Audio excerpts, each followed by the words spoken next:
ఆ తరువాత వాడిని నేను లవ్ చేశాను. సరే తప్పేంటనిపించింది. హోటల్ రూమ్స్‌కి వెళ్ళాం. ఫ్రెండ్స్ రూమ్స్‌కి కీస్ తీసుకొని కాలేజ్ బంక్ కొట్టి వెళ్ళాను. నీకు తెలుసుగా నాకు పెద్ద చదువు మీద ఇంట్రెస్ట్ ఉండదు.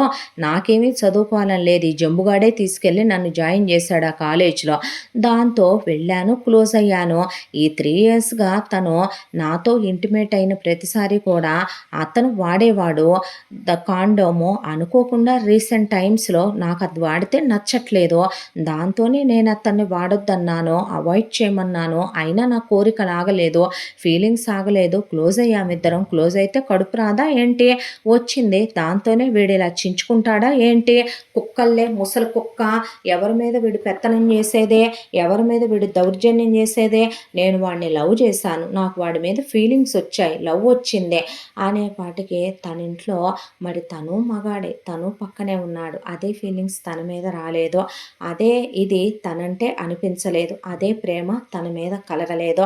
ఆ అబ్బాయికి ఆ విషయం చెప్పకనే అర్థమయ్యి అలా కూర్చుండిపోతే వెంకట్రామయ్య తిరుగుబోద్దని, బజార్దని బూతులు ఎత్తుకొని ఒకవైపున జాంబవతిని తిడుతూ తంతంటే, ఇప్పుడు ఏంటి నాన్న చంపేసుకోమంటావా?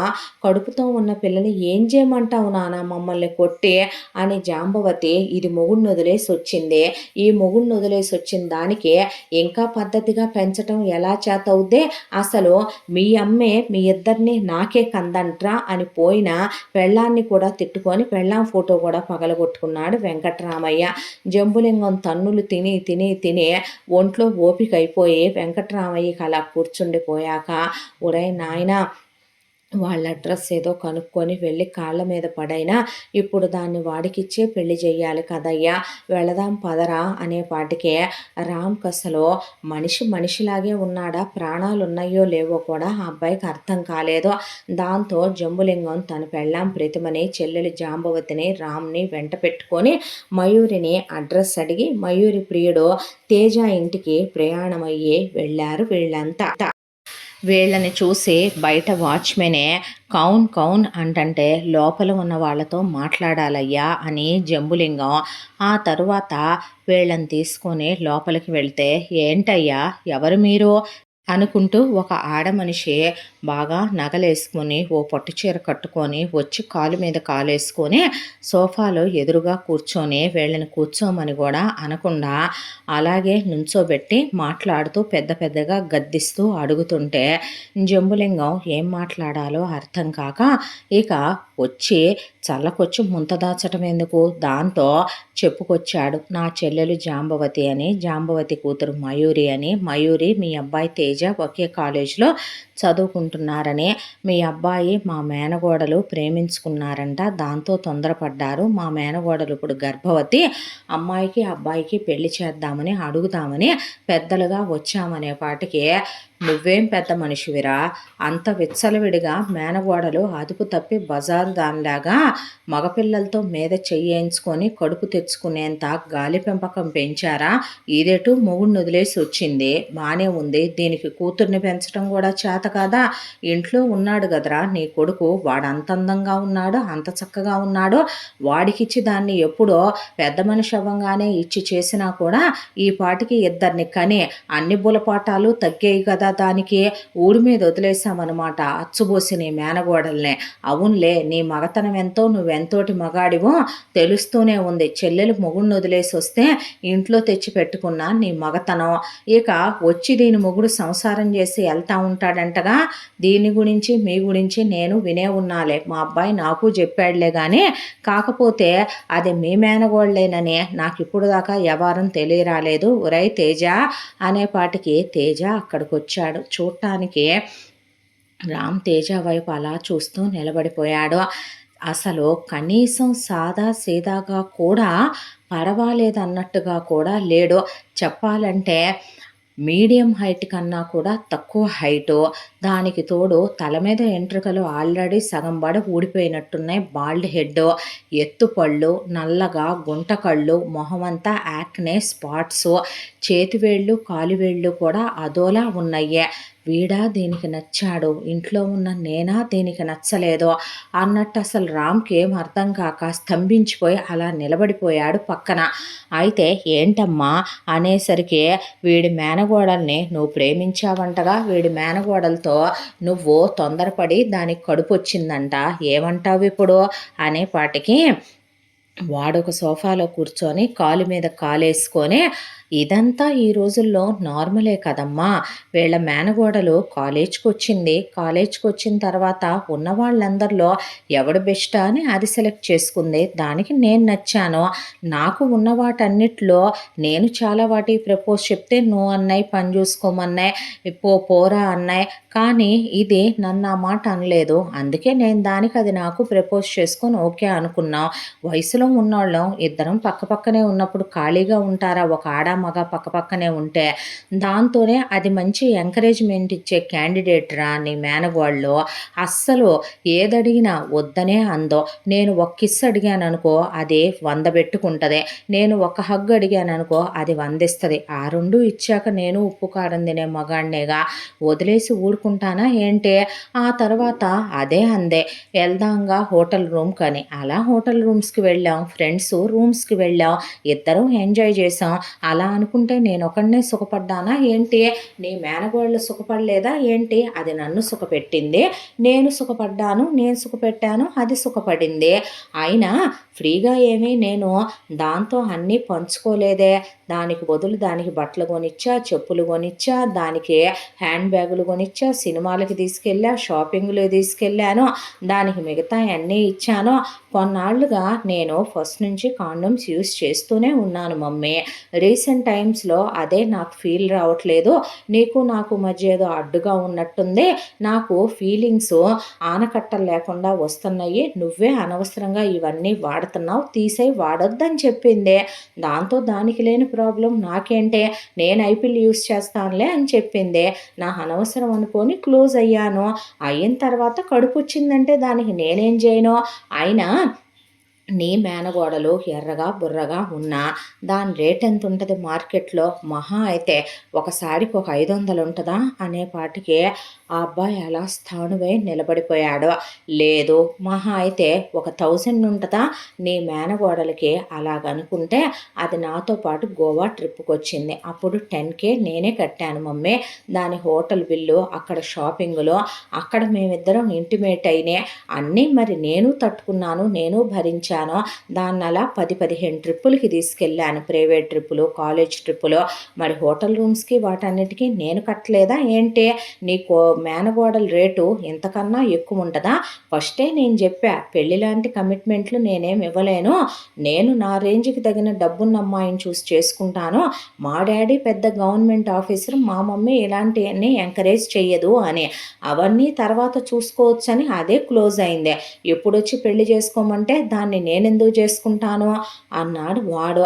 అనేసరికి జంబులింగం, బాబు నీ కాళ్ళు పట్టుకుంటానమ్మా, మీకు ఆడపిల్లలు ఉంటారు, మాది పల్లెటూరు, మా పరువు బాధ్య, మా నాన్న ఇప్పటికీ చావు కొట్టేస్తున్నాడమ్మా మమ్మల్ని, మీకు దండం పెడతాం, మీరు ఆ మాట అనొద్దమ్మా, ఆడపిల్ల తప్పు చేసిందంటే ఆకొచ్చి ముళ్ళు మీద పడ్డా, ముళ్ళొచ్చి ఆకు మీద పడ్డా చిరిగేదాకే, ఆ విషయం నీ మేనవాళ్ళ తెలియకే కులికిందా నా కొడుకుతో అని అడిగేపాటికి, మీకు దండం పెడతానమ్మా, కావాలంటే 2 ఎకరాల పొలం ఉందే, దాది తాకట్లో ఉందే, తాకట్టు డబ్బులు పోను మిగతాయి అమ్మేసే ఒక 25 లక్షలు వస్తే గనక మీకు కట్టేస్తానమ్మా, నేను మీ కాళ్ళు పట్టుకుంటానమ్మా అన్నా సరే వాళ్ళు ఎంత ఇస్తావు? 25 లక్షల? మాకు వెనకాల ఎన్ని కోట్లు ఉందో తెలుసా? మా అబ్బాయికి రేపు ఎన్ని కోట్లు తెచ్చే అమ్మాయి ఇంటికి కోడలుగా వస్తుందో తెలుసా? మా ఆయన ఎంత పెద్ద గవర్నమెంట్ ఉద్యోగస్తుడో తెలుసా? పోయి ఆ డబ్బులు ఏదో పెట్టి దానికి కడుపు దేయించి ఎవడో ఒక పనికిమాలిన ఎదవ దొరికాడనుకో ఇచ్చి చెయ్యి.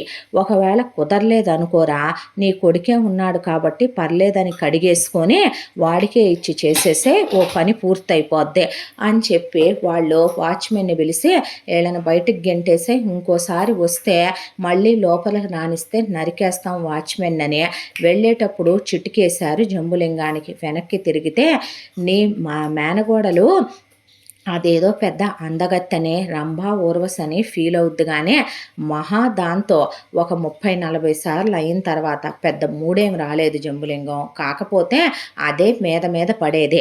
ఏం చేద్దాం, నువ్వు ఎంతైనా పెళ్ళాంతో కాపురం చేసినోడివిగా, చేస్తే కడుపు రాదా? నీ చెల్లెలు మొగుడితో కాపురం చేయకుండానే అది పుట్టిందా? ఇలాంటివన్నీ కామనేలే కానీ కడిగేసుకుంటా వెళ్ళిపోవాలి, లైట్ తీసుకో అనేసి వాళ్ళు తోలేశారు. దాంతో జంబులింగం మొహంలో రక్తపు చుక్క లేదు. ఈ విషయం వెంకటరామయ్యకి తెలిసిందంటే బతికున్న పాటనే నరికి పోగులు పెడతాడనే ఎవరు చెప్పొద్దు నాన్నకి అని చెప్పి అసలేమి మాట్లాడకుండా జంబులింగం ఇంటికి వెళ్ళేసరికి ఏరా ఏమన్నారు అన్నాడు జంబులింగం. అనేసరికి అలా కాలు మీద కాలేసుకొని కూర్చొని పుల్ల మామిడికాయల మీద ఉప్పు కారం చల్లుకొని తింటందే మయూరే. ఆయనకు అది చూసి ఇంకా ఒళ్ళు మండిపోతా కూర్చునే పాటికి, అంటే నాన్న వాళ్ళు ఊళ్ళో లేరు, వచ్చాక రమ్మన్నారు అని చెప్పాడు జంబులింగం. చెప్పేసరికి వెంకటరామయ్య అమ్మాయి కోడలా అంటే చెప్పండి మామయ్య అంది ప్రతిమ. ఏం జరిగింది అక్కడ అనేసరికి మామయ్య మేము వెళ్ళాం, గేటు దగ్గర వాచ్మెన్ అని స్టార్ట్ చేసి ఆ తర్వాత వాళ్ళు ఇలా అని బయటికి గెంటారు అన్నదాకా చెప్పేసరికి జంబులింగం గొంతు మీద కాలేసి తొక్కేస్తూ నుంచున్నాడు వెంకటరామయ్య. తాత నేను సస్తన్నాన్రా ఒరే అనేసరికి ఆగు తాత ఆపు నువ్వు అనేసరికి జంబులింగం వస్తా ఒక డాక్టర్ని రమ్మనమని చెప్పొచ్చారు జాంబవతి జంబులింగం. ఆ డాక్టర్ వచ్చి చక్కగా టెస్టులన్నీ పూర్తయ్యాక లేడీ డాక్టరు అబార్షన్ చేసేయండి అంటే మీరన్నట్టు చేసేంత సినిమా అక్కడ లేదండి, ఆ అమ్మాయికి 5వ నెల వచ్చేసింది, దట్టు అదే అబార్షన్ చేసే ప్రెగ్నెన్సీ కాదు, కనే తీరాలే అన్న తర్వాత వెంకటరామయ్యకి ఏం చెయ్యాలో అర్థం కాక కోపం కట్టలు తెంచుకొని ఉసై బజారు దానా సిగ్గు రోషం లేకుండా కూర్చొని చీము నెత్తురు లేని దానా ఏమని తింటున్నావే నీతి మాలిందానా అంటే చెప్పుతో కొడతాండ్రా ముసల కుక్క అనేపాటికి జుట్టు పట్టుకొని ఇంట్లో నుంచి బయటికి గెంటేసి కులతలకి పతితలకి వేశ్యలకి నా ఇంట్లో చోట్లేదన్నాడు వెంకటరామయ్య. అయినా పర్వాలేదని అలాగే లేచి నుంచొని దుమ్ము దులిపేసుకొని మయూరే అలా నడుచుకుంటూ వెళుతుంటే ఊళ్ళో ఉన్న కుర్రాళ్ళందరూ దీనికి ఇప్పుడు 5వ నెల అంటరా, ఇంకో 2 నెలల పాటు దీన్ని మనం అందరం వాడేయొచ్చుగా, పెళ్ళైన తర్వాత దీన్ని ఊరి చివర గుడిసెలో పెడితే రోజుకు 10 మందినైనా సుఖపెట్టుద్ది, ఇది ఆల్రెడీ చెడిపోయిందేగా, ఇది తిరుగుబోద్దేగా, ఇదేమైనా పతివ్రత ఏంట్రా, ఇన్నాళ్ళు వాడు ప్రేమిస్తున్నాడు అన్నారని వాడు బావ కదా కాబోయే మొగుడు కదా అని దీన్ని టేస్ట్ చేయకుండా ఉంచాము. ఇప్పుడు ఇది దాని తాతే వేశ్య పతిత కులత అన్నాక ఇది కాలు జారాక దీన్ని వాడేసినోడు పెద్ద ఆఫ్టర్ ఆల్ క్యాండిడేట్ అని అదే కాలేజీలో చదువుతున్న ఇంకొంతమంది కుర్రాళ్ళు వచ్చి వాడు ఇదిగోరా ఇలా ఉంటాడని తేజ ఫోటోలు చూపిస్తే వాడికన్నా మనం బెటర్ ఫిగర్లేగా, ఆడిచ్చిన గిఫ్ట్ లేదో మనం ఇవ్వలేమా, అంతగా అయితే కనుక నేను ఒక టైంకి దీనికి 2000-3000 దాకానైనా స్పెండ్ చేయగలను అని ఇలా మాట్లాడుకుంటుంటే ఆ అబ్బాయికి నరాలు తెగిపోయినాయి. వినే ఎంతైనా ప్రేమించాడు కదా, అది వినేపాటికి గుండె బరువెక్కిపోయిందే.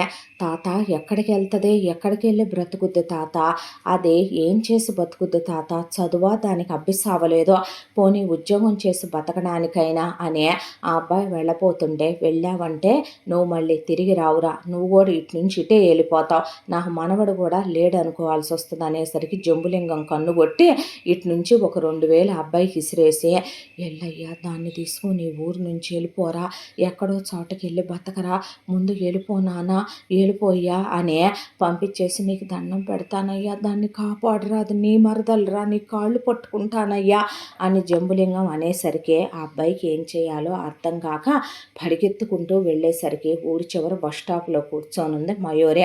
అక్కడికే కుర్రాళ్ళందరూ రకరకాలుగా మాట్లాడుకుంటూ ఫస్ట్ దాన్ని ఎవరిని తీసుకెళ్దాంరా ఈరోజు రాత్రికి అనుకుంటూ ఉండేసరికి ఒక్కసారిగా ఈ అబ్బాయిని చూసి వెనక్కి తగ్గారు వాళ్ళు. దాంతో రామ్ వెళ్ళి మయూరి చేయి పట్టుకున్నాడు. ఏంటి అందే. ఏం లేదు నాతో రా అన్నాక ఎక్కడికే అంది. చెప్తాగా రావే అని చెప్పి ముందు ఆ ఊరు నుంచి టౌన్కి తీసుకెళ్ళి టౌన్ దగ్గర నుంచి అవతల వైపు ఉన్న పల్లెటూళ్ళల్లో ఎటు వెళ్తున్నాడో కూడా తెలియకుండా ఒక టికెట్ తీసుకొని ఆ బస్సు చివరికి ఎక్కడికి వెళ్ళి ఆగుద్దో అక్కడికి వెళ్ళి ఆగాడు. తీరా చూస్తే నాన్నిచ్చిన 2000లో కూడా 500 రూపాయలు అయిపోయినాయి. మయూరి ఒక బిర్యానీ తినేసింది, పానీపూరి తిందే. ఆ తర్వాత ఛార్జీలకు డబ్బులు అయిపోయినాయి. ఆ అమ్మాయి వైపు అలా చూస్తూ ఇంత డిస్కషన్ అయింది, ఇంత గొడవ అయింది. నేను చేసుకొని అన్నాడు. డాక్టర్ కడుపు తీయటం కుదరదన్నాడు. ముసలాయన మండిపడిపోతున్నాడు. ఊళ్ళో పరువు పోయిందే.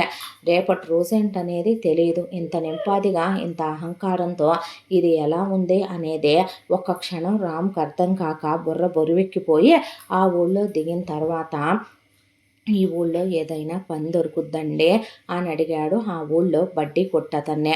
బాబు చదువుకున్నావా నువ్వు అంటే పీజీ దాకా చదివానండి అనే తనేంటో తన జీవితం ఏంటో తను ఏమనుకున్నాడో తను ఎలాంటి గోల్ కోసం అని చెప్పి ఎలా చదవాలనుకున్నాడో తన బతుకు చివరికి ఎక్కడి నుంచి ఎక్కడికి వచ్చిందో తన గతి చివరికి ఎక్కడి నుంచి ఎక్కడికి తీసుకొచ్చేసిందో తన మరదలో ప్రాణం ప్రాణం అనుకున్నాడు. చిన్నప్పటి నుంచి ఇలా ఎలా చేయగలిగిందో ఆ అబ్బాయికి అసలు బుర్రేమీ పని చేయట్లేదు ఒక క్షణం పాటు.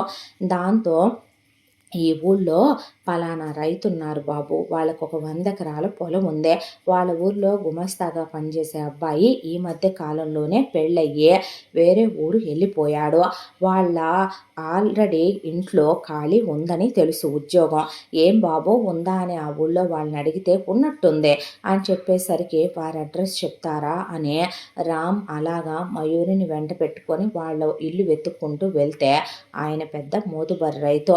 ఆయన భార్య పిల్లలు కొడుకులు కోడళ్ళు వచ్చి అక్కడి నుంచున్న తర్వాత ఎవరయ్యా నువ్వు అని అడిగితే చదువుకున్నానండి, ఇలా ఉద్యోగం కోసమని వచ్చాను అంటే అవునా చదువుకున్న పిల్లాడువా, సరేలేయ్యా అలాగైతే మాకు పొలాల మీద అన్ని లెక్కలు చూడాలి, దాంతోపాటు ఇక్కడ అన్ని లెక్కలు రాయాలి, ఇంటి ఖర్చులు అయ్యే రాస్తావా, మరి గుమాస్తాగా ఉంటావా అంటే ఉంటానండి అంటే ఆ ఎమ్మి ఎవరు అని అడిగారు. అడిగితే మడతలని చెప్పలేడు. ఇప్పుడు ఆ కడుపు చూస్తున్నారు వాళ్ళు. నా భార్య అండి అని చెబితే మూడు పెళ్ళాలా, మీ వాళ్ళు ఎవరు లేరు అనేపాటికి ఇక్కడ లేరండి చాలా దూరాన ఉన్నారు అనేపాటికి సరేలేయ్యా కష్టపట్టా కానీ కడుపు చేత్తో పట్టుకొని వచ్చినట్టున్నావు, ఆ ఎమ్మిని తీసుకొని ఇక్కడ ఎక్కడుంటావు, ఏదైనా ఇల్లు అద్దెకి తీసుకొని భలే ఓడివే, మా ఇంట్లో గుమస్తాగా పనిచేసే వాళ్ళకి మేమే ఇల్లు ఇస్తాము, మాదే ఇక్కడికి కొంత దూరాన ఒక ఇల్లు ఉంది, ఆ ఇంట్లో మేము వడ్ల బస్తాలు అవి వేయించుకోవటానికని అలా ఉంచాము.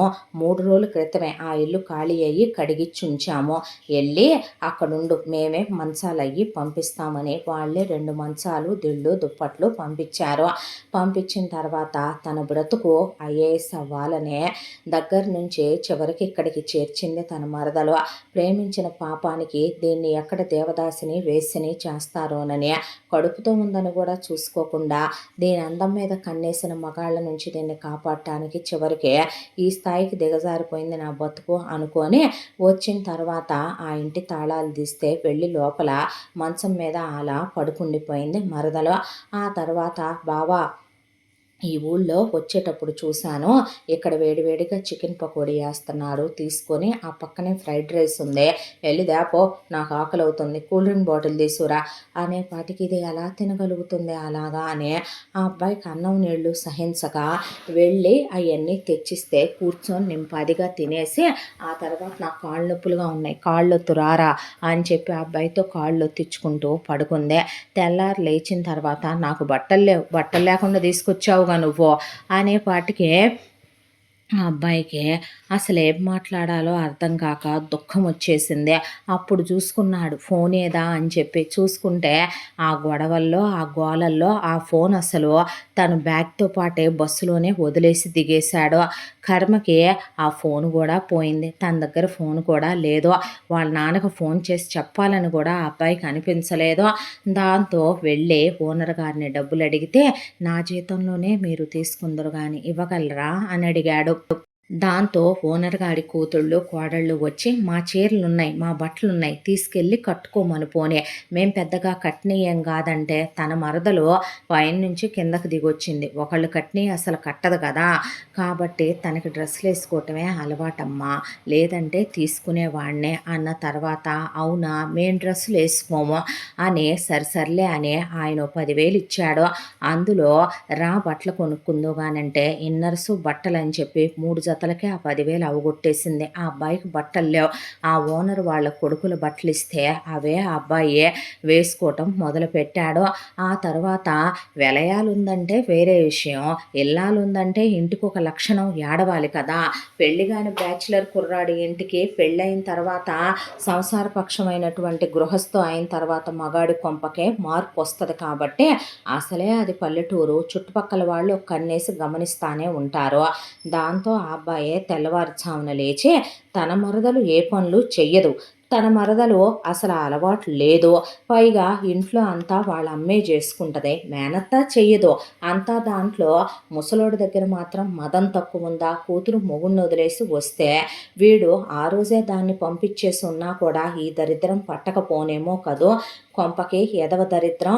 మా నాన్న మాటలిని నేనెంత బుద్ధి తక్కువ పని చేశానో, ఇంట్లో ఒకటి పెరుగుతుందనే పాటికి దాని మీద హోప్స్ పెంచేసుకోవటం ఏంటో నా చెప్పుతో నన్ను నేను కొట్టుకోవాలి అనుకోని ఆ అబ్బాయే తెల్లవారుజామున లేచి ముందు బయట గబగబా వాకిలి ఊడ్చేసి వాళ్ళమ్మ గడపలకి పసుపు కుంకాలు పెట్టడం చిన్నప్పటి నుంచి చూశాడు కాబట్టి గడపకు పసుపు రాసి గబగబా కుంకుమ బొట్లు పెట్టి బియ్యపు పిండితో అలా బొట్లు పెట్టుకొచ్చి తులసి దగ్గర ఒక దీపం పెట్టి తులసమ్మ పూలు పెట్టి పసుపు కుంకం వేసి ఆ తర్వాత ఇంటి ముందు ముగ్గర వేసి లోపలికి వచ్చి ఇల్లంతా ఊడ్చేసి పూలు కోసుకొచ్చి దేవుడి దగ్గర దేవుడు పటం పెట్టి దేవుడి పటానికి పూలదండేసి దీపారాధన చేసుకొని ఆ అబ్బాయి ఒకవైపున మరదలు నాకు అయ్యొండి పెట్టు ఇయ్యొండి పెట్టు అయి కావాలి ఈ కావాలి అంటే వాళ్ళ అమ్మ దగ్గర చిన్నప్పుడు సరదాకి నేర్చుకున్నాడు. రేపు మరదలు ఏదైనా అడిగితే వండి పెట్టాలేమో. పెళ్ళయ్యాక ఏదో ముచ్చటగా వైఫ్ అండ్ హస్బెండ్ గోల్స్ ఉంటాయి కదా, అలా వంట చేద్దామని. చివరికి తన దరిద్రం ఎలా వస్తుందని ఆ అబ్బాయికి తెలియదు కదా. దాంతో మరదలకి టిఫిన్ వండి పెట్టి ఒక్కో రోజు నాకు నువ్వు వండే టిఫిన్ వద్దు హోటల్ నుంచి టిఫిన్ ఎత్తురా అంటే తెచ్చి పెడుతూ ఇంట్లో అన్నం కూరలో వండి పెడుతూ ఆ ఓనర్ గారి భార్య బాబు తీసుకెళ్ళమ్మా ఇవి అవి అనే ఇచ్చేవాళ్ళు. తన మరదలు అలా ఇచ్చిని తినదు. తనకు మాత్రం వాళ్ళు అక్కడే వేడివేడిగా వండిని భోజనం పెడితే తన వరకే అక్కడే తినేసేవాడు. రోజు వెళ్ళేటప్పుడు ఆ అబ్బాయికి లిస్టు చెప్పుద్ది మయూరే. వెళ్ళేటప్పుడు ఇక్కడ పానీపూరి బాగుంటుంది ఎత్తురా, అలాగే ఇక్కడ చికెన్ పకోడీ ఎత్తురా, ఇక్కడ నూడిల్స్ ఎత్తురా, ఇక్కడ మంచూరియా ఎత్తురా, ఇక్కడ బిర్యానీ ఎత్తురా, ఇక్కడ ఫ్రైడ్ రైస్ ఎత్తురా, అవి ఎత్తురా ఈ ఎత్తురా అని ఏది తెమ్మనమంటే అది రోజు తీసుకెళ్లాల్సిందే ఆ అబ్బాయి. దానికి తోడు ఇంట్లో ఇటు పుల్ల తీసి అటు పెట్టదు. అసలు సంసారపక్షమైన స్త్రీ లక్షణాలు ఒక్కటి దాని దగ్గర ఉండవనే విషయం ఆ అబ్బాయికి ఇప్పుడు ఇంకా పక్కనే ఉండి చూడటం వల్ల బాగా అర్థమవుతున్నాయి. బావా నాకు పొట్టంతా దురదగా ఉంది, ఏం చెయ్యాలి అంటే వెళ్ళి ఓనర్ గారి భార్యని అడిగితే కాస్త ఆవాల నూనె ఉంటుంది నాన్న, వేడి చేసి దాంట్లో కాస్త వేపాకు పొడి వేసి రుద్దితే తగ్గిపోతుంది. మెల్లగా రుద్దాలంటే తనేమీ రుద్దుకోదు. ఆ అబ్బాయి ముందు శుభ్రంగా టాప్ పైకెత్తి పడుకుంటే ఆ అబ్బాయి ఆ పొట్టంతా రుద్దేసే ఆ తర్వాత లంగా కట్టుకొని కూర్చొని ఆ అబ్బాయితో తలంటించుకోవటం, స్నానాలు చేయించుకోవటం, మోకాళ్ళ దాకా రుద్దించుకోవటం. ఆ తర్వాత ఇది కూడా తీసేనా, చేయించుతావా స్నానం అంటే వద్దులే నువ్వే చేసే అని తనే బయటకు వచ్చేసేవాడు. ఆ తర్వాత ఆ అబ్బాయినే ఇదిగో తలదువ్వు, చిక్కుది సాంబ్రాణియే, ఇదిగో నాకు ఫేస్ క్రీమ్ అయిపోయింది, ఫేస్ ప్యాక్ పెట్టుకోవాలి, హెయిర్ ప్యాక్ పెట్టు అని ఆ అబ్బాయిని ఎలా పడితే అలా మాట్లాడిస్తే నన్ను ఎవడు పడితే వాడు ఎలా పడితే అలా వాడేసుకోవచ్చు అనుకుంటున్నారు అని ఇలా రోజులు గడిచిపోతూ ఉండగా ఒక రోజున జంబులింగం వచ్చాడు. జంబులింగం వచ్చేసరికి ఏరా డాక్టర్ దగ్గరికి తీసుకెళ్ళావా, చూపించావా, ఎన్ని ఊళ్ళు ఎతికానరా మీకోసం, ముసలాయన అగ్గి మీద గుగ్గిలం అయిపోతున్నాడు, ఒక్క ఫోన్ అన్నా చేయలేదే అయ్యా అంటే, నా ఫోన్ పోయింది నాన్న అన్నాక, కొత్త ఫోన్ తీసుకోవటానికి డబ్బులెక్కడే నా దగ్గర, నాకొచ్చేది ఎంత జీతం నాన్న, ఇది పల్లెటూరైతే దానికే సరిపోవట్లేదు నా వచ్చే జీతం అన్నాక, మరి హాస్పిటల్‌లో చూపిచ్చావా? చూపిచ్చాను. బేబీ హెల్తీగానే ఉందని మందులు రాసిచ్చారు. మంచిగా తిండి తింటున్నావా అమ్మా? ఆ! అంది మయూరి. అన్నాక, బానే తినిపిస్తున్నాను నాన్న అన్నాక, జాగ్రత్తగా చూసుకో అయ్యా అని, నా దగ్గర డబ్బులేమి లేవురా నీకివ్వటానికైనా, నాకేం వద్దులే నాన్న, నువ్వు వెళ్ళు, ఎలా ఉందమ్మా అంటే, బానే ఉన్నారులే అని చెప్పిన తర్వాత, ఇక ఆ తర్వాత జంబులింగం అక్కడి నుంచి వెళ్ళేటప్పుడు, నిన్నొక మాట అడిగేదయ్యా అన్నాడు. అడిగేదయ్యా అంటే, ఏంటి నాన్న? ఒరేయ్, మీ అమ్మ ఇలాంటి తప్పు చేస్తే మీ అమ్మని నువ్వు చేసుకునేవాడివా నాన్న అంటే, చేసుకోను, నిజమే ఒప్పుకుంటాను. కానీ ఇప్పుడు అది మన ఇంటి పిల్ల కదరా, తెలుసో తెలియకో తప్పు చేసింది కదరా, క్షమించి బిడ్డతో సహా దాన్ని నువ్వు పెళ్లి చేసుకోలేవా నాన్న? చిన్నప్పటి నుంచి నీ పెళ్ళాం అనుకున్నావు కదయ్యా, ఇంకెప్పుడు అది అలాంటి తప్పు చెయ్యదులేరా, నువ్వు ఉంటావుగా దాని పక్కనే, ముసలాయన్ని ఎలాగోలా కాళ్ళు గడ్డాలు పట్టుకొని తీసుకెళ్ళి, ఆ తర్వాత నువ్వు ఐఏఎస్ రాసుకుందువు గానీ, రాసుకుంటే దాన్ని ఆ తర్వాత నీకు ఒకళ్ళో ఇద్దరో పుడతారుగా, ముగ్గురిని కలిపి పెంచుకుందువు గానయ్యా, ఆ ఒక్క విషయం మర్చిపోయి దాన్ని ఆదరించే దగ్గరికి తీయకూడదారా, ప్రేమించావుగా చిన్నప్పటి నుంచే అన్నాడు జంబులింగం. ఆ మాటకి ఆ అబ్బాయికి, ఆలోచిద్దాంలే నాన్న, ఇంకా టైం ఉంది కదా దాని డెలివరీకి అని బస్సు ఎక్కించొచ్చాడు వాళ్ళ నాన్ననే. ఆ తర్వాత అలా వస్తూ ఉంటే మైండ్ ఏం పని చేయలేదు. ఆ తర్వాత ఒక మాట అనుకున్నాడు, నిజమేగా, మంచో చెడో తెలుసో తెలియకో అది తప్పు చేసిందే, తప్పు చేసిందనే మగాళ్ళు తప్పు చేస్తే ఆడపిల్లలు యాక్సెప్ట్ చేయట్లేదా, ఆడపిల్లలు తప్పు చేస్తే మగాళ్ళు దాన్ని దృష్టిలో పెట్టుకొని ఎంచకూడదేమో కదో, చిన్నప్పటి నుంచి తను నిజంగానే చాలా ప్రేమించాడు కదా, అంత ప్రేమించిన తన మరదలు ఈరోజు ఏదో తప్పు చేసిందని, తను కడుపుతో ఉందని, తను తన మరదల్ని దూరం పెట్టాలనుకోవటం కరెక్ట్ కాదేమో కదో, ఒక అవకాశం ఇస్తే పోయేదేముందే, మళ్ళీ దానికి ఓ లైఫ్ ఉంటుంది కదా అనే దాంతో సరేనని వస్తూ వస్తూ పునుగులు బజ్జీలు తెమ్మంటే తీసుకొచ్చాడు. తీసుకొచ్చేసరికి, బావా నాకు గోరింటాకు పెట్టుకోవాలనుంది పెట్టవా అంటే, గోరింటాకు కోసి రుబ్బాడు.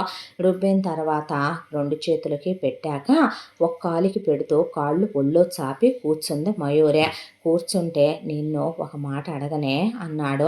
ఏంట్రా అనేసరికి, చిన్నప్పటి నుంచి మన ఇద్దరం కలిసే పెరిగాం కదా, చిన్నప్పటి నుంచి నువ్వెప్పుడు నన్ను ప్రేమించలేదా, ఒక్క క్షణం కూడా నా మీద నీకెప్పుడు ఆ ఫీల్ కలగలేదా, నేను నీకు నచ్చలేదా అన్నాడు.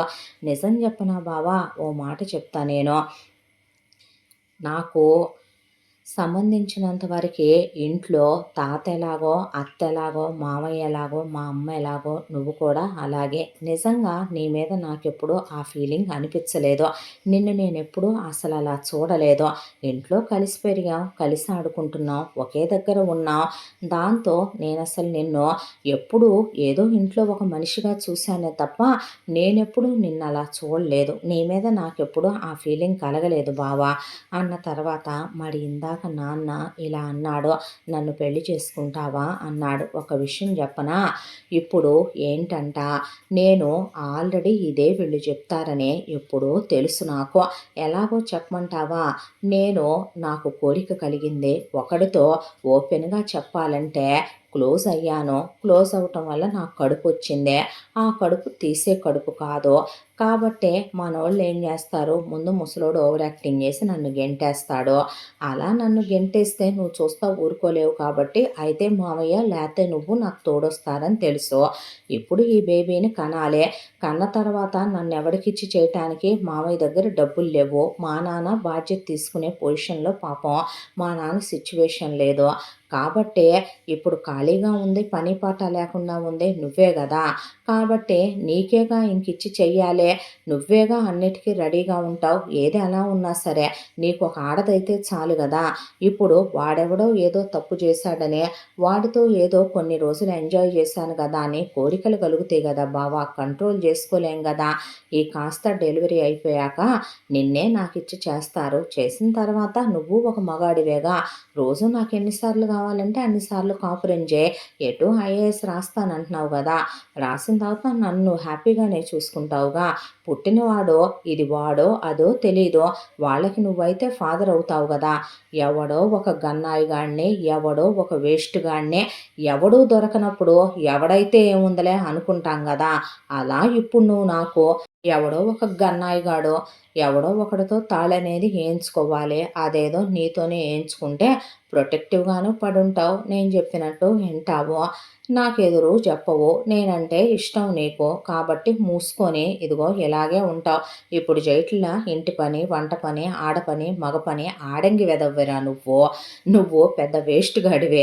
నీదే ఉందలే కానీ అనేసేపాటికి ఆ అబ్బాయి లేచి నుంచొని కళ్ళల్లో నుంచి నీళ్లు ధారలుగా కారిపోతుంటే కర్చీఫ్ పెట్టుకొని అటు తిరిగి నుంచుండిపోయాడు.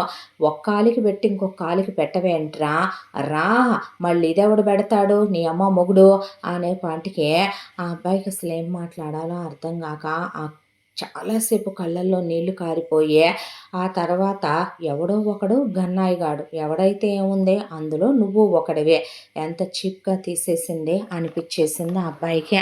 ఆ తర్వాత ఇలా కొన్ని రోజులు గడిచిపోయిన తర్వాత ఒకరోజు ఎప్పట్లాగానే పనికెళ్ళి తిరిగి వచ్చాడు రామ్. వచ్చేసరికి మయూరి దగ్గర వాళ్ళ నాన్న సిద్ధారావు వచ్చి కూర్చొని ఏదో గుసగుస మాట్లాడుతున్నాడు. మావయ్య ఎప్పుడొచ్చావు అనేసరికి నేను తెమ్మన్నవి తెచ్చావా అంది మయూరి. తీసుకొచ్చానే ఇదిగో గులాబ్ జామ్ అడిగావుగా అనేసరికి ఐస్ క్రీము అందులోనే ఉంది చూడు అనేసరికి సరేనని తింటూ కూర్చుంది. కూర్చున్న తర్వాత ఎప్పుడొచ్చావు మావయ్య అసలు ఏమైపోయావు అనేసరికి ఏమీ లేదురా ఇలా జరిగిందని తెలిసింది. పాపం అది అమాయకురాలు కదా ఏదో అనుకోకుండా వాడిని ప్రేమించిందంట. ప్రేమించేపాటికి ఇలా జరిగిందంట కదా అనేపాటికి ఏదో అయిపోయిందిలే మావయ్య అన్నాడు రామ్. అన్న తర్వాత మరి కడుపులో బిడ్డ సంగతి ఏంటి అంటే బేబీ హెల్తీగానే ఉంది. ఇంకొక 2 నెలల్లో డెలివరీ అవ్వచ్చని చెప్పారు. బేబీ పాప అవ్వచ్చేమో అన్నారు డాక్టరు.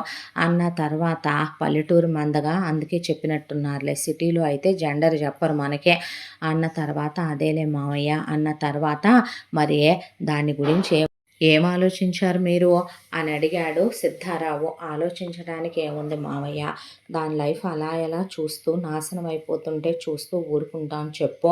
ఆ డెలివరీ అయిపోయిన తర్వాత నాన్న నన్ను పెళ్లి చేసుకోమన్నాడు. పెళ్లి చేసుకొని ఎలాగోలాగా మరే దానికోసమే అని మొదలుపెట్టాను కదా సివిల్స్ అది కంప్లీట్ చేయాలిగా. చేసి దాన్ని హ్యాపీగా చూసుకోవాలి. మరి ఇంకా చేయగలిగిందే ఉందే అన్నాక అంతేలే అని సిద్ధారావు ఆ రోజు రాత్రి అక్కడే ఉండి ఆ తర్వాత తెల్లారంతా కూడా కూతురుతో ఏదో మాట్లాడుకొని తెల్లారి రాత్రికి రామ్ వచ్చిన తర్వాత రామ్ దగ్గర డబ్బులు తీసుకొని సరే వచ్చి బస్సు ఎక్కించరా అని దాన్ని జాగ్రత్తగా చూసుకొని నేను చెప్పింది గుర్తుందిగా అమ్మ అన్నాడు కూతురుతో. గుర్తుందని కళ్ళు ఎగరేసింది. ఆ తర్వాత సిద్ధారావు బస్సు ఎక్కి వెళ్ళిపోయాడు. మళ్ళీ ఏ 10 ఏళ్ళకి కనపడతాడోలే ఈయన అని రామ్ వచ్చిన తర్వాత ఇక ఆ రోజు నుంచి మయూరి ఏవేవో తినటం మొదలుపెట్టింది. ఏవేవో తినటం మొదలు పెడితే అసలు సిద్ధారావు వచ్చిన విశేషం సిద్ధారావు వచ్చిన వింత ఏంటంటే ముందు నీ కడుపులో ఉన్న బిడ్డ భూమి మీదకి రాకూడదు. ఆ కడుపులో ఉన్న బిడ్డని నువ్వు కరిగిచ్చేసి ఆ కడుపులో ఉన్న పిండాన్ని పైకి పంపించేసేయమ్మ భూమి మీదకి రానివ్వు బాకు అని చెప్పాడు. చెప్పేసరికి ఎటు రామ్ పనికి వెళ్ళిపోతాడు కాబట్టే జంబులింగం వచ్చినప్పుడు జంబులింగం వేలుకున్న ఉంగరం లాక్కుంది మయూరి. ఆ విషయం రామ్కి తెలీదు. ఆ ఉంగరం అమ్మేసి ఒక స్మార్ట్ ఫోన్ కొనుక్కొచ్చుకుంది. ఫోన్ ఎక్కడిదే అని అడిగితే కొన్నాను అంది. డబ్బులెక్కడే ఎవడితోనో పులికి కొనలేదులే. నేను ఆ మాట అడిగానా నీ బాబు మొన్న వెళ్ళేటప్పుడు ఉంగరం తీసుకున్నాలే అది అమ్మేసి కొన్నాను అనేసరికి ఆ అబ్బాయి అసలేం మాట్లాడలేదు. ఆ ఫోన్లో ఇంటర్నెట్ బ్యాలెన్స్ వేయించుకొని కడుపు పోవటానికి ఏం చేయాలని అడ్డమైని తిని అడ్డమైని తాగి అడ్డమైని మింగేసిందే. దాంతో డాక్టరు 10వ నెల అన్నది కాస్త 8th మంత్లోనే నొప్పులు వచ్చి కింద పడి బ్లీడింగ్ అయిపోతూ మయూరి కొట్టుకుంటుంటే పరిగెత్తుకుంటూ హాస్పిటల్కి తీసుకెళ్ళాడు రామ్. తీసుకెళ్లేపాటికి అంత క్రితం రోజునే రామ్ వైఫ్ కడుపుతో ఉందనే దాంతో ఆ ఓనర్ గారు ఒక 50,000 రూపాయలు పురిటి ఖర్చులకు ఉంటాయి ఉంచుకోయ్యా అని చేతిలో పెట్టి తర్వాత లెక్కలు చూసుకుందాంలే అన్నాడు ఆయన. అనేసరికి మయూరిని హాస్పిటల్‌కి తీసుకెళ్తే డెలివరీ చేసిన doctor, "what is this mister? Baby పోయిందే. ఒక విషయం తెలుసా? బేబీకి ఏదో పసరు ఇచ్చినట్టు, నాటు మందులిచ్చినట్టు కలర్ మారిపోయిందే. బేబీ చుట్టూ రంగంతా మారిపోయి, బేబీ అంతా కూడా లోపల అదొకలా తయారైపోయిందే" అన్నాక ఆ అబ్బాయికి అసలు ఒక క్షణం ఏమీ అర్థం కాలేదు. దాంతో ఇక లోపలికెళ్ళి తనెలా ఉంది అంటే షీ ఈజ్ ఆల్ రైట్ అనేసరికే లోపలికి వెళ్ళి చూస్తే హాయిగా కాలు మీద కాలేసుకొని కూర్చొని తలకి చెవుల్లో దూది పెట్టు, తలకు గుడ్డగట్టకు, గ్లామర్ పోద్దని నర్సుని ఇదిలిచ్చేసి ఇంత పెద్దయి 2 బ్రెడ్ ప్యాకెట్లు పెట్టుకొని అలా పాలు పెట్టుకొని పాలల్లో బ్రెడ్ ముంచుకొని తింటూ అన్నట్టు బావ ఇప్పుడు అవి ఇవి అని తినకూడదంట. లైట్‌గా ఏదైనా తినాలంట. ఇదిగో ఇవన్నీ ఎళ్లి తీసుకురాపో అనేసరికే బాధపడుతున్నావే బేబీ పోయిందని అన్నాడు. దేనికి బాధ? బతకాలని లేదు, పుట్టాలి పోవాలని ఉందే. పుట్టింది పోయింది. ఏం చేద్దాం దానికి? రాత లేనప్పుడు ఇప్పుడు నేను ఏడిస్తే పోయినోళ్ళు తిరిగొస్తారా? పుట్టని వాళ్ళు పుడతారా? టైం వేస్ట్ బాగుడు ఆపి ముందు చెప్పిందేనరా మూసుకొని అన్న తర్వాత అదేంటి బేబీ చుట్టూ పసర్లా ఉందే, బేబీ రంగు మారిందంటున్నారు డాక్టరు అని అడిగేపాటికి నువ్వేమైనా ఆడదానివా ఏంట్రా? కడుపులో బేబీ రకరకాలుగా ఉంటది. ఆడాళ్ళన్న తర్వాత రకరకాల ప్రాబ్లమ్స్ ఫేస్ చేస్తారు. ఎందుకుందో ఏంటో నాకు తెలుసులే గానీ మూసుకొనెళ్ళి నీ పని నువ్వు చూసుకుంటావా అందే. అనేపాటికి వెళ్ళి తన తెమ్మన్నయి తీసుకొచ్చి ఇచ్చాడు. ఇచ్చిన తర్వాత సరే ఇప్పుడు బేబీ కూడా పోయింది కదా, పెళ్లి చేసేసుకుందాంలే. చేసుకొని ఇంకా తను యాక్సెప్ట్ చేయటం తప్ప ఇంకా తన లైఫ్‌లో ఏముంది, దూరంగా తీసుకెళ్ళిపోతే పోద్ది. తనకు పోస్టింగ్ వచ్చిన ఊరికి ఇకనైనా ఇవన్నీ మానేసి కాస్త ప్రశాంత పడుద్ది. బహుశా దాని మనసు బాగోక ఇలా మాట్లాడుతుందేమోలే అని అక్కడికే సరిపుచ్చుకున్నాడు రామ్. ఆ తర్వాత ఒక రోజున రామ్ డ్యూటీకెళ్ళి వచ్చేసరికి మయూరి వాళ్ళ నాన్న సిద్ధారావు వచ్చాడు. నువ్వేంటి మావయ్య అనేసరికి అమ్మాయిని తీసుకెళ్తున్నానురా అనేసరికి ఎక్కడికే అని బ్యాగ్ తీసుకొని వెళ్తుంటే ముందు చెయ్యొదలు, చెయ్యొదలకపోతే చెప్పు తెగిపోద్ది రాస్కెల్ అందే. ఆ అబ్బాయి అలా నిలబడిపోయాడు. నిలబడిపోయేపాటికి పెళ్లి చేస్తానని నాన్న అన్నాడు మావయ్య మా ఇద్దరికి అనేసరికి నిన్ను నేను చేసుకుంటాననే ఎందుకు అనుకున్నావురా అసలు నువ్వు? నాకు ఆఫ్టర్ ఆల్ నీలాంటి కూలీ ఎదవని చేసుకోవాలని అస్సలు లేదు. మహా అయితే నువ్వు ఐఏఎస్ చదివినా నీకెంతొస్తదే? ఒక విషయం చెప్పమంటావా? నువ్వు లంచాలే తీసుకున్నా ఎన్ని కోట్లు సంపాదించగలవు, కానీ మా నాన్న నా కోసం ఆల్రెడీ ఒక బ్రహ్మాండమైన కోటీశ్వర్ల సంబంధం చూసొచ్చాడంట. కాబట్టే మా నాన్న ఆ రోజు నన్ను చూడటానికి వచ్చినప్పుడే ఆ కడుపులో పిండం అడ్డనే, ఎటు ఇక్కడ పల్లెటూరులో ఉంటున్నాను కాబట్టి కడుపు కరిగిచ్చేసుకోమన్నాడని అడ్డమైన పసర్లు తాగి అడ్డమైన మందులు తిని ఆ కడుపులో పిండాన్ని కడిగిచ్చి అవతల పడేసి దరిద్రం వదిలించుకున్నాను. ఇప్పుడు నేను ఫ్రెష్, ఇప్పుడు నేను కన్యని, ఇప్పుడు నేను పరపరాగ సంపర్కం చెందని పువ్వుని. మా నాన్న తీసుకెళ్ళి నన్ను అలా ఫారెన్లో ఉండే అబ్బాయికి ఇచ్చి పెళ్లి చేసి పంపిస్తే మళ్ళీ న్యూ లైఫ్ నేను అలా ఫారెన్లో స్టార్ట్ చేయాలనుకుంటున్నాను. నీలాంటి పనికి మాలిన దద్ది ఎదవని, చాతగాని ఎదవని నేనెందుకు చేసుకుంటానో, వెళ్ళి పని చూసుకోరా ఊర కుక్క అనేపాటికి ఇన్నాళ్లలో నా మీద నీకు ఇక్కడికొచ్చాక ఇంత చేశాను కదే, ఏమీ అనిపించలేదా? అనిపించలేదురా. నీకో విషయం చెప్పమంటావా? చిన్నప్పటి నుంచి నువ్వు ఆడంగి వెధవ్వే, చిన్నప్పటి నుంచి నువ్వు పోరంబొకల వెధవ్వే, పనికిరాని వెధవ్వే. పక్కనే నాలాంటి ఒక ఫిగర్ ఉన్నా అన్నీ ముడుచుకొని మూడంకేసుకొని కూర్చున్నావంటే నువ్వు గేఫెలోవని నా ఫీలింగు. ఇంకో విషయం చెప్పమంటావా? ఇక్కడ దాకా వచ్చిన తర్వాత నేను అంతఃపురంలో యువరాణిని. నా కింద పనోళ్ళు కావాలి.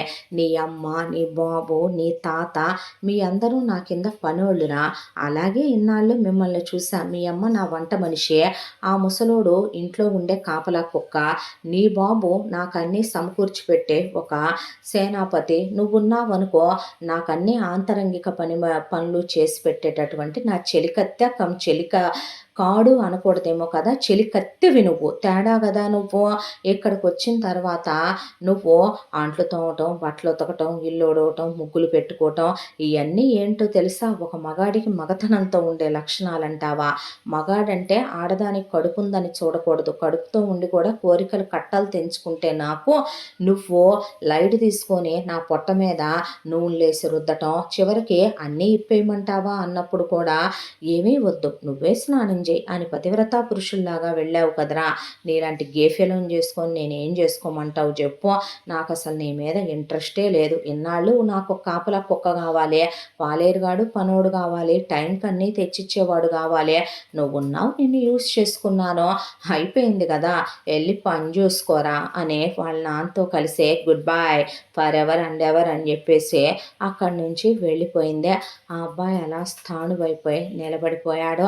మాట పలుకు ఏమీ లేదు రామ్‌లో. అదే రోజున ఆ అబ్బాయి కాళ్ళ కింద భూమి కంపించే అక్కడికక్కడే ఆ భూమి లోపలికి తను కూరుకుపోయిన దరిద్రం పోద్దేమో. జీవితంలో ఒకసారి మోసపోయాడో తప్పు తనది. చిన్నప్పటి నుంచి వాళ్ళిద్దరికీ పెళ్ళని దానికి తనకిద్దరికీ తెలుసు. తను ఇష్టపడుతున్నాడని దానికి తెలుసు. అదేమీ తెలియనంత అమాయకురాలు కాదు. ఆ తరువాత దాన్ని భరించాడో. దాన్ని భరించటం కూడా ఎంత అంటే ఈ ఒక భూమి మీద ఉన్నటువంటి అగ్నిపర్వతాల్ని భూదేవి భరించినంత భరించాడో, సహించాడో. దానికోసం చదువు వదిలేసుకున్నాడు. దానికోసం సుఖాలు, సంతోషాలు వదిలేసుకున్నాడు. రాయాల్సిన ఐఏఎస్ ఎగ్జామ్ వదిలేసుకున్నాడు. ఛీ! ఛీ! ఏం బ్రతుకు తందే అనిపిచ్చేసింది. అనిపిచ్చేసిన తర్వాత ఇప్పుడు ఏం చేయాలి అనే దాంతో తల పట్టుకొని అలా కూర్చున్నాడు. కూర్చున్న తర్వాత లోపలికి వెళ్ళి గుండెలు బద్దలైపోయేలాగా ఆవేశం కట్టలు తెంచుకుంటుంటే గోడకేసి చెయ్యి కొడితే గోడ పగిలిపోయి బెజ్జం పడిపోయింది. దాంతో అలా కూర్చుండిపోయి చాలాసేపు పొగిలి పొగిలి ఏడ్చి రెండోసారి కూడా తను మళ్ళీ మోసపోయాడు దాని విషయంలో. ప్రేమంటే మోసం, ప్రేమంటే స్వార్థం, ప్రేమంటే అబద్ధం, ప్రేమంటే ద్రోహం అనే దానికి వచ్చేసింది ఆ అబ్బాయి మైండ్. దాంతో ఇంట్లో వాళ్ళకి ఫోన్ చేసి చెప్పాలి కదా అని చెప్పి ఇంటికి ఫోన్ తీసుకొని బయటికి వెళ్ళి ఫోన్ చేశాడు కాయిన్ ఫోన్లో నుంచి. చేస్తే ఫోన్ ఎత్తిన జంబులింగం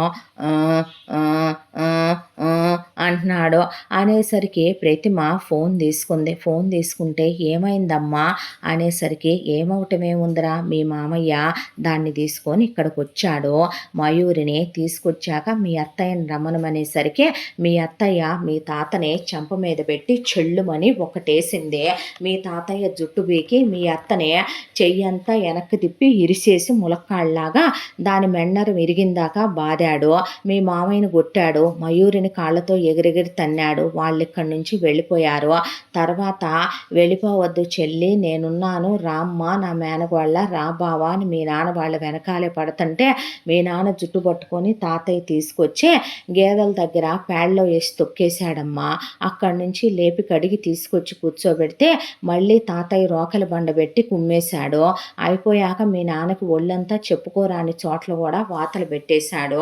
అయిపోయి మీ నాన్నకి నోట్లో నుంచి మాట రావట్లేదు నాన్న, పడిపోయాడు, వీడిని ఇలాగే వదిలైనా లేపి కూర్చోబెట్టనా అని అడిగేపాటికి అమ్మా నేను వస్తున్నానమ్మా అని రామ్ ముందు ఓనర్ గారి దగ్గరికి వెళ్ళి పనిచ్చిన వాళ్ళకి చెప్పకుండా వెళ్ళటం సంస్కారం కాదని, నేను అర్జెంటుగా మా నాన్నగారికి ఒంట్లో బాగాలేదంటండి వెళుతున్నాను, మీరు నాకు 50,000 రూపాయలు ఇచ్చారు కదా, అందులో 20,000 రూపాయలు ఖర్చు అయినాయి, ఈ 30,000 తీసుకోండి, ఆ 20,000 కరెక్ట్గా ఈ రోజుకి నాకు మీరు నెల రోజులు పూర్తయి జీతం ఇవ్వాలి కదా, ఆ జీతం జమేసుకోండి, అడగగానే ఉద్యోగం ఇచ్చినందుకు మీ రుణం ఈ జన్మకు మర్చిపోలేను, అమ్మలా అన్నం పెట్టారు, తోడబుట్టిన వాళ్ళ చూశారు, చాలా థ్యాంక్స్ అని చెప్పి వాళ్ళు డబ్బులు ఉంచయ్యా అని ఒక 5,000 చేతిలో పెడితే వద్దండి అన్న ఉంచులే బాబు అనేసరికి బాగా పనిచేసావని వాళ్ళందరూ నువ్వు ఎప్పుడు వచ్చినా నీ ఉద్యోగం నీకే ఉంటుంది అన్నాక నవ్వాలో ఏడవాలో అర్థం కాక ఆ తర్వాత అబ్బాయి బట్టలు సర్దేసుకొని బస్సు ఎక్కి ఇంటి దగ్గరకు వచ్చాడు. ఇంటి దగ్గరకు వచ్చేపాటికి అప్పటికే జంబులింగాన్ని వెంకట్రామయ్య కొట్టిన కొట్టుడు, దానికి తోడు చెల్లెలు చెల్లెలు కూతురు వెళ్ళిపోయారనే దాంతో జంబులింగం నోట్లో నుంచి సొంగలు కారిపోతా జంబులింగం మాట్లాడట్లేదు. దాంతో హాస్పిటల్‌కి యేసుకొని వెళ్తే హాస్పిటల్‌లో డాక్టర్ టెస్ట్‌లన్నీ చేసి మీ తాతగారు కొట్టడం వల్ల కాదు బాబు, ఆయనకి లేని జబ్బులంటూ లేవు. ఇమ్మీడియేట్‌గా ఆయనకి అన్నీ ఆపరేషన్లు చేస్తే ₹1,00,00,000 అవుతాయి. లేదంటే పైకి పోతాడు జంబులింగం అని చెప్పేసరికి వెంకట్రామయ్య వదిలేసేయరా పోతే పోయాడు పేడ ఇరగడైపోద్ది, దరిద్రం వదిలిపోయిందనుకో, అమ్మాయి కోళ్ళ నువ్వు ఉండమోయమ్మా అంటే అలాగే మావయ్య అంది. అన్న తర్వాత ఎంతైనా కనిసొచ్చాడు కన్న తండ్రి కాబట్టే అలా ఎలా వదిలేస్తాడు అబ్బాయి. వెళ్ళి పొలం దగ్గర తాకట్టు పెట్టిన వాళ్ళని కనుక్కుంటే, అబ్బాయి మీ పొలం ఎకరం 50,00,000 రూపాయలు ఉందయ్యా, 2 ఎకరాల పొలం ఖరీదు ₹1,00,00,000.